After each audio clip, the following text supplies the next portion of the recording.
Okay, so welcome to a little bit of a walk round of the underneath of this 2010 Black Cross Adventure. This is requested by the owner because the owner's quite a long way away and would like to see the progress and also would like to see the before and after.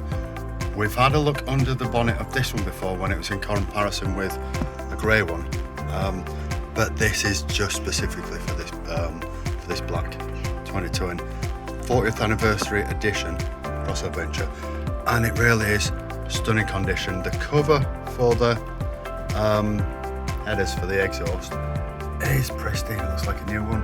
All the pipe work above the underneath, but also underneath. Well, you'll see this in a minute. I'm just showing the engine because I wanted to show the engine number, so they doesn't look like we're rehashing it. You know what I mean? Sometimes we show the same thing time and time again to different people, and we just want you to know that this is the car. So what we're going to do, we're going to pop down underneath, and here we are. This is the first stage. What we've done is we have lifted it up, taken off the wheels, removed the inner arch cover. We've got all the inner arches here. We've got a plastic cover which protects the inner wings. We've taken off the inner arch cover, and then we put the wheels back on. We're taking it back outside, and we've given it another blast down to really clean it.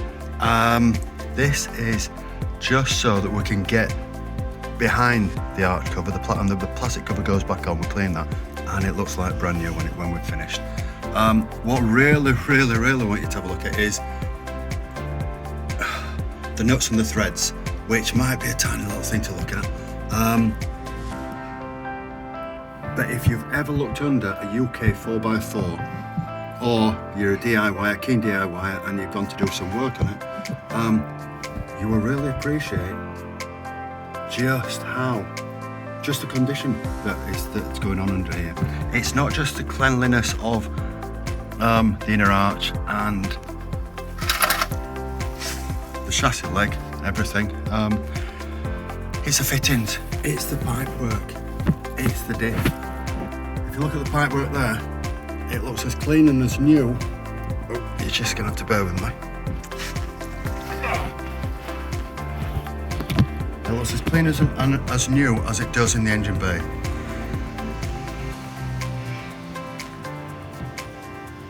You've got rods, you've got, let's see if we can see anything else under here. We should be able to.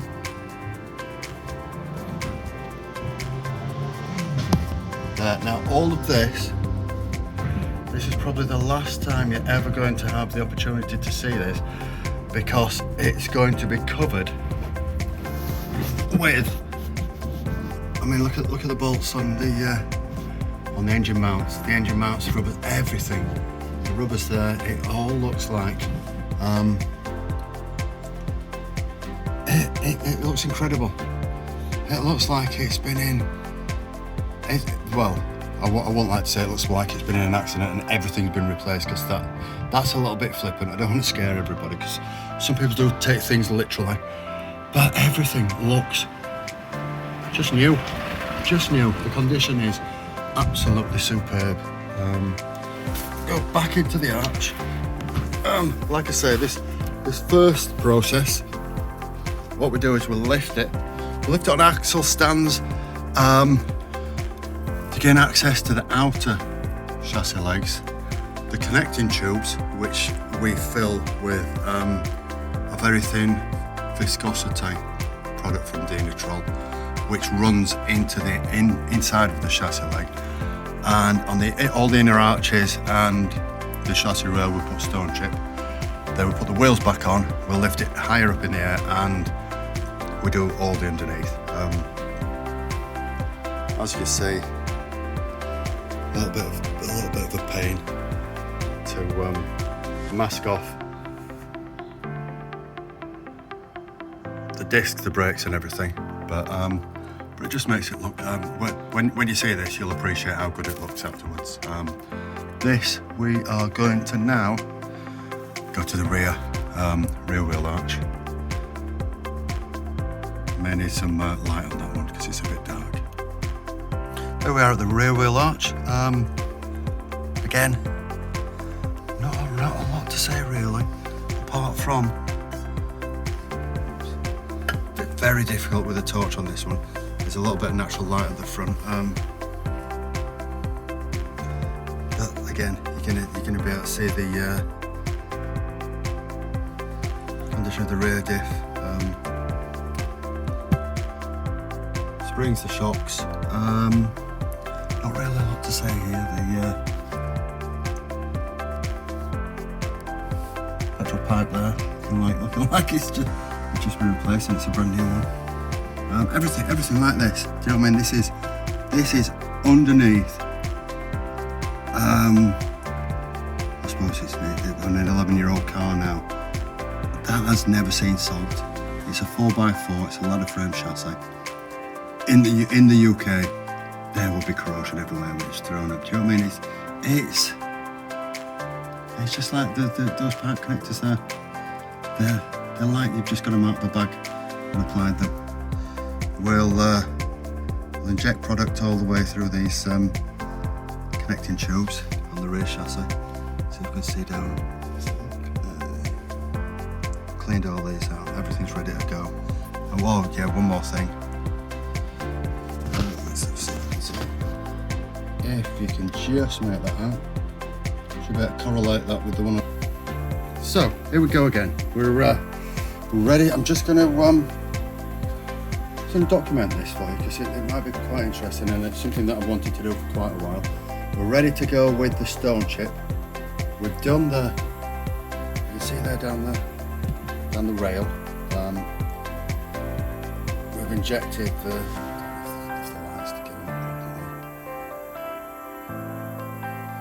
connecting tubes, all the chassis legs have all been done. And the reason I didn't video that is that it's quite a messy job.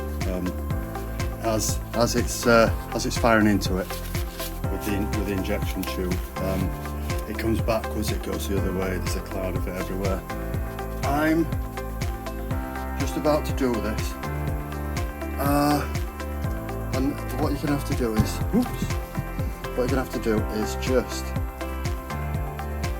just watch, because all the protective clothing we're gonna put on, I'm gonna put a mask on. I'm not gonna be able to narrate anything, so you're just gonna be able to see it through. I might do it time lapse, depends how it goes, but this is gonna be a before and after everything you can see.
Right, so here we are, we're underneath the Jimny now, and we've lifted it a lot higher, so you can see the underneath, and we can get to the bits that we couldn't get with the wheels off. The wheels are back on.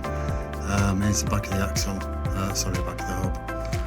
And it's going to look a little bit odd because there's a lot of the product on and a lot of it not on. So we get it as much as we can with the wheels off, so none go near the wheels or the back of the brakes. And then we do the rest from underneath, which this will be the underbody anti-corrosive. Not a lot to talk about really there. That looks a bit messy. First thing we do when we lift it up is change the oil, and that's from the new oil filter. We'll wipe that off before we start putting the product on. But underneath, as I say, much of a muchness. There's a stone chip on the wheel arch. The stone chip is all down the chassis leg.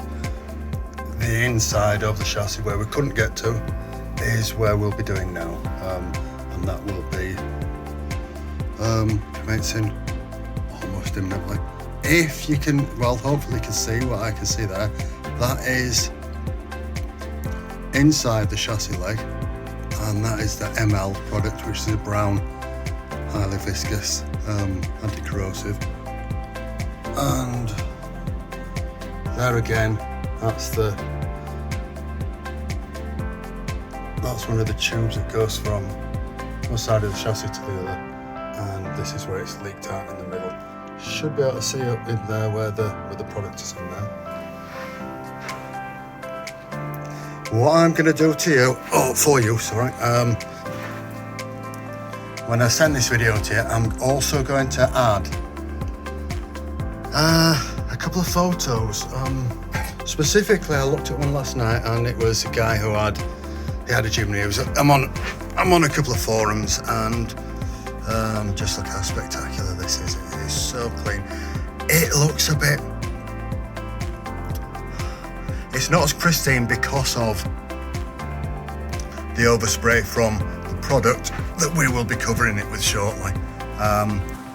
But it's all there, do you know what I mean? It's these bolts. What I'm going to show you, which I was just going to say then, is some photos of some UK Jimnys that people have posted, and well,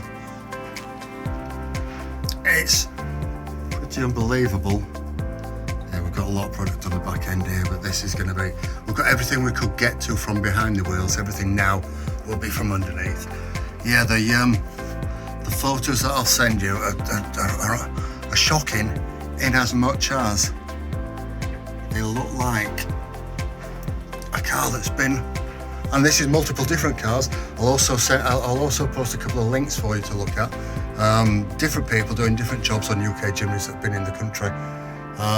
And it's not just Jimnys, do you know what I mean? I'm not saying Jimnys are susceptible to corrosion. What I'm saying is it's anything in this country, and this is absolutely without a doubt the main benefit of getting a Jimny from Japan. It's not just because it's a special edition, it's not because it's low mileage, it's not because it's got things like heated seats, heated windscreen, folding mirrors, all that jazz. The absolute number one benefit is this. The condition of, and it's not even like it would be a barn find. If it was a barn find, you probably would have some sort of issues with it not being run, because a lot of cars like to be run. But this has been run in a salt-free environment, and because of the way the Japanese keep up to their cars, partly because of their ethics, but partly because of the regulations, the cars are just absolutely super. I mean, look at those bolts there. Or each one of these bolts, if you were going to disconnect the prop shaft, I guarantee you now, you put a socket on there, it will click, and you could probably do it with your fingers. Everything's stunning. I hope you've seen enough, because we do need to crack on. What you can hear in the background is a dehumidifier running. This time of year, just to get rid of the damp. We've had a dehumidifier running for about nearly a week now in here, just to make it absolutely bone dry. And we'll show you some more things on the bodywork and interior in due course.